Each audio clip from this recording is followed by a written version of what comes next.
I am Ravi Kumar Samadia. Today I will discuss about the workshop technology one lab practicals. Okay. तो जैसा कि हमने discuss किया था, there are machine shops, foundry shops and welding shops which we are using in this lab. तो आज हम discuss करेंगे वेल्डिंग शॉप का जो हमने इंट्रोडक्शन पढ़ा था उसका नेक्स्ट पार्ट जो है कि उन अपरेटस का उस वेल्डिंग का हमें यूज़ कैसे करना है. ओके. तो देखिए हमारा जो नेक्स्ट प्रैक्टिकल है वो है to perform an arc welding on MS flat strip of dimensions. ये हमने डायमेंशन ले ली पीस की इन वेल्डिंग शॉप. तो देखिए आपको मैं इस प्रैक्टिकल को समझाने से पहले एक बात बता देता हूँ कि वेल्डिंग का क्लासिफिकेशन होता है. क्लासिफिकेशन मीन्स कि वेल्डिंग को हमने कई पार्ट्स, कई टाइप्स में. तो वेल्डिंग का हम क्लासिफिकेशन देखते हैं तो वेल्डिंग को क्लासिफाई करते हैं according to the metal fuse. Okay. मतलब जैसे कि which source of welding we are using. जैसे कि हम बात करें तो जैसे हमने वेल्डिंग की डेफिनेशन की बात की थी, तो welding is a process in which metals are joint together with the help of fusion. The fusion, जब जो फ्यूजन हम क्रिएट कर रहे हैं उसके बारे में बात करते हैं. The fusion which we are creating in the welding by heat के थ्रू फ्यूजन क्रिएट हो रहा है and that heat will be generated from electric arc, chemical reactions of gases and electric resistance. Okay. तो resistance के accordingly हमने एक तरफ classify कर दिया वेल्डिंग को. हमने गैस वेल्डिंग की तरफ गैसेस का यूज़ कर कर हम वेल्ड पीस को मेल्ट करने लगे, वहाँ हमने क्लासीफाई कर दिया. ओके. और हमने इलेक्ट्रिक आर्क यूज़ करके वेल्ड किया मेटल को आर्क के थ्रू, तो वो हमारी एक अलग क्लासिफिकेशन हो गई. तो आर्क वेल्डिंग के क्लासिफिकेशन होते हैं जैसा कि इलेक्ट्रिक आर्क वेल्डिंग जो हम यहाँ करेंगे. Okay. Submerge arc welding, shielded metal arc welding, tungsten inert gas welding जो होती है वहाँ पर भी हम, मतलब ये भी आर्क वेल्डिंग का ही टाइप है. Metal inert gas welding, MiG welding जिसे हम कहते हैं. ओके. एंड आपका प्लाज्मा आर्क वेल्डिंग यूज़ की जाती है. तो ये आर्क वेल्डिंग जो है इसमें हम आर्क के थ्रू वेल्डिंग करते हैं. ओके. फिर हम बात करते हैं गैस वेल्डिंग में, तो वहाँ पर हम गैसेस यूज़ करते हैं जो कि रिएक्शन करती हैं और मेटल को मेल्ट करती हैं. जैसे कि हम बेसिकली ज़्यादातर यूज़ करते हैं oxy acetylene gas welding. Okay. Oxygen और एसिटिलीन गैस का यूज़ करके हम मेटल को मेल्ट कराते हैं. फिर हम बात करते हैं रेजिस्टेंस वेल्डिंग. रेजिस्टेंस का यूज़ करते हैं, मतलब बीच में एक एयर गैप रखते हैं. एयर गैप जो करता है वो रेजिस्टेंस का काम करता है, रेजिस्टेंस क्रिएट कराने का. तो रेजिस्टेंस क्रिएट होता है तो वहाँ पर मेटल जो है वो मेल्ट हो जाता है. रेजिस्टेंस वेल्डिंग का हम बात करें तो उसमें आएगा आपका स्पॉट वेल्डिंग हो जाता है, जो कि छोटे छोटे जग जैसे हम बनाते हैं ना, जग जो होता है आपने देखा होगा, हैंडल जो होता है वो छोटे छोटे स्पॉट बने होते हैं. तो वो एक तरीके से स्पॉट वेल्डिंग का टाइप है. आप ऑटोमोबाइल इंडस्ट्री में जाते हैं, गाड़ी में बहुत ज़्यादा आप देखेंगे तो उसकी सीट पर बहुत तरफ स्पॉट वेल्डिंग हो रखी होती है. एरोप्लेन इंडस्ट्री की तरफ जाएंगे तो एरोप्लेन के विंग्स जो होते हैं वो उस पर बहुत ज़्यादा स्पॉट वेल्डिंग हो रखी होती है. तो स्पॉट वेल्डिंग हो गई, सीम वेल्डिंग हो गई, बट वेल्डिंग हो गई, प्रोजेक्शन वेल्डिंग हो गई. तो ये हमारा स्पॉट वेल्डिंग का टाइप हो जाता है. फिर हम बात करते हैं modern manufacturing, modern welding process की. तो मॉडर्न वेल्डिंग में आपका लेज़र बीम वेल्डिंग हो जाती है. ओके. प्लाज्मा आर्क वेल्डिंग हो जाती है हमारी, लेज़र बीम वेल्डिंग हो जाती है, एक्सप्लोसिव वेल्डिंग हो जाती है, फ्रिक्शन वेल्डिंग हो जाती है. तो ये हमारे मॉडर्न वेल्डिंग प्रोसेस के अंदर आ जाता है. एक हमारा रोबोटिक वेल्डिंग होती है जिसमें कि हमारा रोबोट्स के थ्रू जिस प्लेस पे मैंस का, मतलब कि ह्यूमन का थोड़ा सा वेल्डिंग प्रोसेस थोड़ा डिफिकल्ट पड़ता है ह्यूमन का पहुंचना वहाँ पर, है ना, और हम ज़्यादा प्रोडक्शन करना चाहते हैं तो सेम आइटम्स पे तो वहाँ हम यूज़ कर सकते हैं रोबोट्स का, तो रोबोटिक वेल्डिंग भी की जाती है. तो ये हमारे क्लासिफिकेशन था. तो यहाँ हम पहला करेंगे टू परफॉर्म आर्क वेल्डिंग. तो यहाँ पर ये क्या आया, आर्क वेल्डिंग. तो आर्क वेल्डिंग मीन्स क्या है कि जो वेल्डिंग आर्क के थ्रू की जा रही है. अब हम बात करते हैं आर्क. तो आर्क क्या होता है, एक होता है ल्यूमिनियस इलेक्ट्रिक डिस्चार्ज होता है जो कि दो इलेक्ट्रोड, मीन्स कि आपका वर्क पीस और इलेक्ट्रोड के बीच में जो हमारा इलेक्ट्रिक डिस्चार्ज होता है और प्लाज्मा की वजह से जो हमारा वेल्डिंग होती है उसको हम कहते हैं इलेक्ट्रिक आर्क वेल्डिंग. तो इलेक्ट्रिक आर्क वेल्डिंग का जो बेसिकली टेम्परेचर रहता है वो 5500 डिग्री सेल्सियस तक रहता है. ओके. तो यहाँ पर हम देख रहे हैं हमने दो स्ट्रिप ली.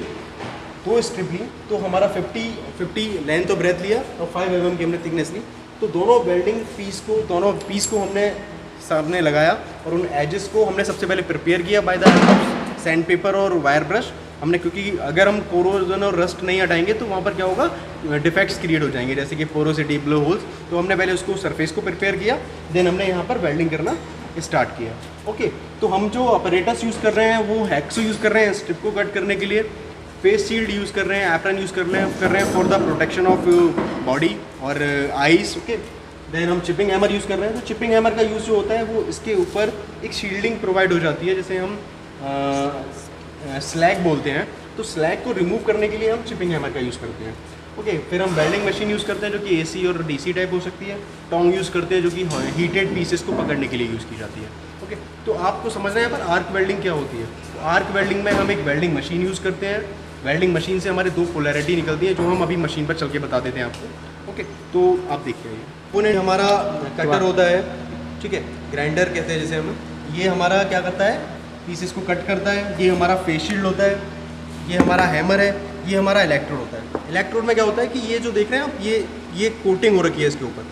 कुछ इलेक्ट्रोड 3 तरीके के होते हैं, वैसे 2 टाइप के होते हैं, कंज्यूमेबल और नॉन कंज्यूमेबल। कंज्यूमेबल मीन्स होता है कि ये कंज्यूम होते चले जाएंगे at the time of welding, as a filler wire भी यूज़ करेंगे और ये इलेक्ट्रिक आर्क डेवलप करने के लिए भी यूज़ किया जाएगा। तो कंज्यूमेबल में ये कंज्यूम होता चला जाएगा और नॉन कंज्यूमेबल में ये कंज्यूम नहीं होगा।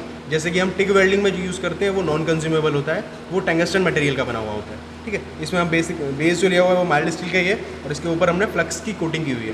फ्लक्स की कोटिंग क्या करता है कि ये एटमॉस्फेरिक गैसेस के साथ रिएक्शन करके उसके ऊपर एक शील्डिंग प्रोवाइड करा देता है, जिससे कि वो जो गैसेज हैं वो इसके साथ रिएक्शन करके एक शील्डिंग बनाती हैं। अदरवाइज़ क्या होगा, वो गैसेज जो हैं वो वेल्डेड जॉइंट के साथ रिएक्शन करके वहाँ पर ऑक्साइड्स फॉर्म कर देंगी, तो वहाँ पर डिफेक्ट्स क्रिएट हो जाएंगे। ओके, तो ये हमारा, इसे हम इलेक्ट्रोड बोलते हैं। ओके, ये हमारा टोंग होता है, जैसा कि हमने अभी बताया था, ये टोंग होता है। ये हमारा इलेक्ट्रोड होल्डर होता है, जो कि इलेक्ट्रोड को होल्ड करने के लिए ऐसे हम यूज़ करते हैं, ऐसे हम इलेक्ट्रोड को फंसा लेते हैं और ये यूज़ करते हैं ऐसे करके। ओके, ये हमारा वायर ब्रश होता है, ठीक है। ये हमारा लाइटर होता है, स्पार्क लाइटर हम जिसे कहते हैं, ये यूज़ किया जाता है हमारा गैस वेल्डिंग के लिए। ओके, ये हमारा की होती है, जो कि सिलेंडर की उसको की सिलेंडर के प्लग्स को ओपन करने के लिए यूज़ किया जाता है। ये हमारा ट्राई स्क्वायर होता है, जो कि 90 डिग्री, मतलब कि पीस एक्चुअल में एंगुलर हुआ है या नहीं, वो 90 डिग्री पे एंगल बना रहा है या नहीं बना रहा, तो उसके लिए हम यूज़ करते हैं ट्रायंगुलर कहलाया जाता है, ट्राई स्क्वायर कहलाया जाता है। ये हमारा होता है फाइल, ये हमारी स्मूथ फाइल है। स्मूथ फाइल का यूज़ करके हम क्या करते हैं कि सरफेस को प्रिपेयर भी कर सकते हैं और हम वेल्डेड पीस को भी, जो ऊपर गंदगी लगी हुई है, कोरोजन लगा हुआ है, उसको हम हटा सकते हैं। ये हमारा चिपिंग हैमर होता है, जैसे हमने बताया ना, स्लैग को रिमूव करने के लिए ये हमारा ऐसे करके हम पीस के से ऊपर से स्लैग हटाते हैं। ये हमारा ये हमारे क्या कहते हैं, आई प्रोटेक्शन के लिए यूज़ किए जाते हैं गोगल्स। ओके, ये थोड़ा अच्छी क्वालिटी के गोगल्स हैं, जो कि आईज को बिल्कुल भी हराश नहीं होने देते हैं। ओके, आप यहाँ पर देखेंगे कि ये हमारे वेल्डिंग के बूथ हैं, कई सारे बूथ हैं हमारे वेल्डिंग के। ओके, ये हमारी वेल्डिंग लैब है, आपने किया होगा। ये हमारे वेल्डिंग के बूथ्स हैं, ये हमारे वाइस होती हैं, जो कि वर्क पीस को होल्ड करने के लिए यूज़ की जाती है। ओके, ये हमारा आर्क वेल्डिंग का बूथ है। ओके, ये वाला जो बूथ है हमारा, ये हमारा मिग वेल्डिंग का बूथ है। एक सेकेंड, ये टिग वेल्डिंग का बूथ है और यहाँ पर हम जो यूज़ कर रहे हैं ये मिग वेल्डिंग का यूज़ है, मिग वेल्डिंग मशीन है ये। ओके, यहाँ पर हम देख रहे हैं कि यहाँ पर हमारे गैस सिलेंडर है, जो कि गैस वेल्डिंग का बूथ है। ये हमारी फायर ब्रेक्स है, जिनके ऊपर हम रख के पीस को वेल्ड करते हैं। ओके, और हमने जैसे बात किया था रेजिस्टेंस वेल्डिंग का, तो रेजिस्टेंस वेल्डिंग के लिए जो ये वाली मशीन है, ये हमारी स्पॉट वेल्डिंग मशीन है, जिसमें कि 2 हमारे इलेक्ट्रोड्स हैं, एक फिक्स रहता है, एक मूवेबल रहता है। इसके बारे में हम आगे डिस्कस करेंगे, एक प्रैक्टिकल बना रखा है इसके लिए हमने।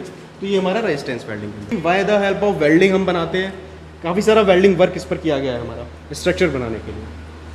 ओके, मिग वेल्डिंग का काफ़ी ज़्यादा वर्क के हिसाब से हमने मिग वेल्डिंग का सेटअप बना रखा है। ओपन कर दिया हमने, ये 2 इसकी पोलैरिटी हैं, ये इसकी 2 पोलैरिटी हैं। एक पोलैरिटी का वायर आप देखेंगे कि ये कनेक्ट हुआ इलेक्ट्रोड से, इलेक्ट्रोड होल्डर से, और एक हमने अर्थिंग करने के लिए अर्थ क्लैंप पे लगा दिया है। तो सबसे पहले हमें ये देखना है कि जो 2 पीस लेंगे उस पर हम सबसे पहले टैकिंग लगाएंगे, मतलब कि हम टैग, मतलब स्टार्टिंग में चिपकाने के लिए 2 पीस चिपक जाएंगे, तो उनकी जब हम वेल्डिंग करेंगे तो डेविएशन नहीं आएगा उनकी अंदर। तो स्टार्ट टैग लगाएंगे। सबसे पहले देखिए टैग कैसे लगाया जा रहा है।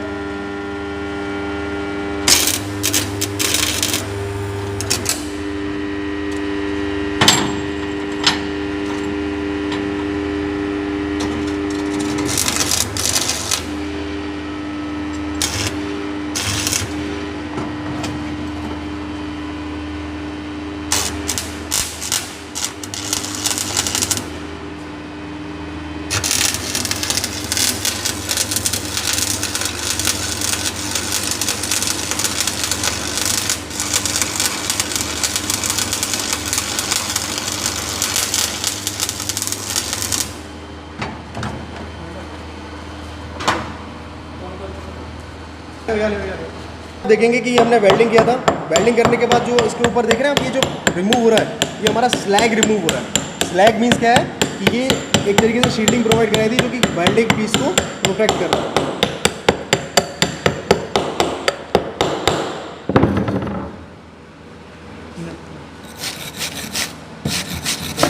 ये वायर ब्रश का यूज़ करके हमने सफाई कर ली।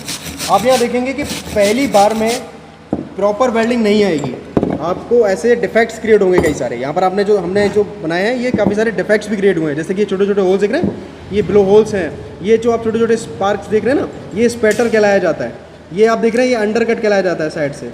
ओके, तो कई सारे डिफेक्ट्स क्रिएट हो जाते हैं जिसकी वजह से आपके लीकेज के चांस हो जाते हैं, अगर हम बात करते हैं पाइप के अकॉर्डिंगली। ठीक है, तो आप देखेंगे कि ये हमारा एक पहला प्रैक्टिकल था जो कि हमें काफ़ी बार प्रैक्टिस करना है। काफ़ी सारे पीसेस ख़राब होंगे क्योंकि आपको इलेक्ट्रिक आर्क वेल्डिंग का यूज़ करके 2 माइल्ड स्टील पीसेस को हमें जॉइंट करना है। ओके स्टूडेंट, तो आई होप आपको कुछ समझ में आया होगा और नेक्स्ट जो हम डिफेक्ट्स की वीडियो है वो आपको शेयर करेंगे।